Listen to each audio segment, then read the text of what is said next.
ओम जय श्री गणेशाय नमः। अपने अपने गुरुदेव भगवान की जय, अपने अपने गुरु माता की जय। आज हम कर रहे हैं कार्तिक मास का 25वां अध्याय। श्री कृष्ण बोले, हे प्रिय, ऐसा उनके वचन को सुनकर विस्मत मन होकर पृथु ने नारद को अच्छी तरह पूजन करके विदा कर दिया।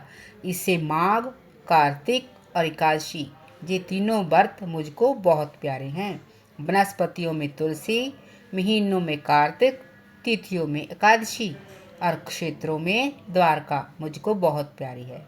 जतन दिया होकर जो इनका सेवन करेगा वह हमको इतना प्रिय होगा जितना जगदान के करने वाले मनुष्य को पापों से भय ना करना चाहिए। मेरे अनुग्रह से उनके पाप दूर हो जाते हैं। सत्याभामा बोली, हे नाथ, आपने जो कहा कि दूसरे के दिए आधे पुण्य से कलह तर गई, ये आश्चर्य है। इस कार्तिक का ऐसा प्रभाव है, आपको प्रसन्न करने वाला है। स्वामी से बैर करना इत्यादि पाप कार्तिक स्नान से कट जाते हैं। प्रायः किया पुण्य देने से मिल जाता है, जहाँ बिना दिए भी। सो आप कहो। श्री कृष्ण बोले, बिना दिए पुण्य और पाप जिस कर्म से मिलते हैं सो तुम सुनो। सतयुग, त्रेता और द्वापर में देश, गांव और कुल पुण्य पाप के अंश के भागी होते हैं और कलयुग में करने वाला ही भोगता है। संसर्ग ना करने पर भी जैव व्यवस्था कही गई और संसर्ग जैसा पुण्य पाप दूसरों को मिलते हैं। सो सुनो।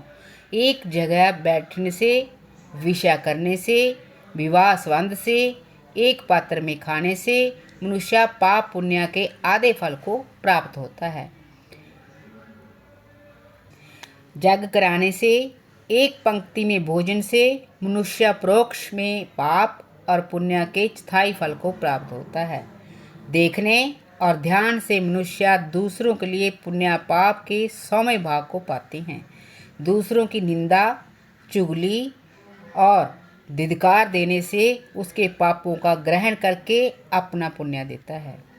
पुण्य पाप करने वाले मनुष्य की स्त्री, नौकर और शिष्या, इनको छोड़कर जो कोई सेवा करता है और सेवा के अनुसार जो दान ना दिया जाए तो वह सेवा के अनुरूप उसके पुण्य के फल को ले लेता है। एक पंक्ति में भोजन करने वाले मनुष्य में जो परोसने का उल्लंघन करता है उसके पुण्य के 6ठे अंश को उल्लंघन किया पुरुष ग्रहण करता है। स्नान, संध्या आदि करते समय जो दूसरों को छू ले अथवा बात करे तो अपने पुण्य कर्म के 6ठे अंश को देता है।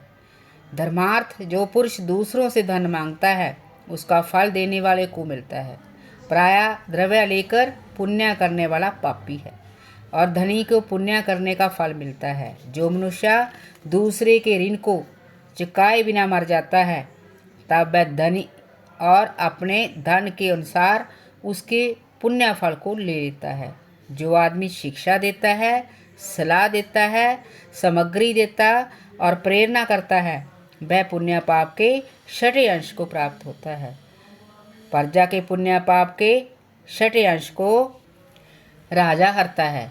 उसी तरह शिष्य का गुरु, स्त्री का पति, पुत्र का पिता हरता है। पति के अनुकूल रहने और उनके मन को प्रसन्न करने वाली स्त्री पति के पुण्य का आधा भाग ले लेती है। जो पुण्यात्मा प्राय हाथ से दान करता है और नौकर और पुत्र को छोड़कर करने वाला 6ठे अंश को प्राप्त होता है। जीविका देने वाला खाने वाले के पुण्य के 6ठे अंश को पाता है। जो वह उससे सेवा ना करावे तो ऐसे बिना दिए इकट्ठे पुण्य पाप भी मनुष्य को मिलते हैं। परंतु कलयुग में ये नियम नहीं है। पुण्य और पाप को भोगने वाला करता ही होता है।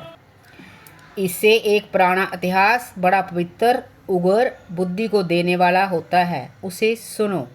इसे हम आगे कथा में 26 अध्याय में सुनेंगे। जय श्री राधे राधे। जय श्री कृष्णा।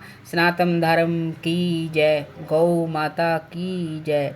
अपने अपने माता पिता की जय। बोलिए लक्ष्मी नारायण भगवान की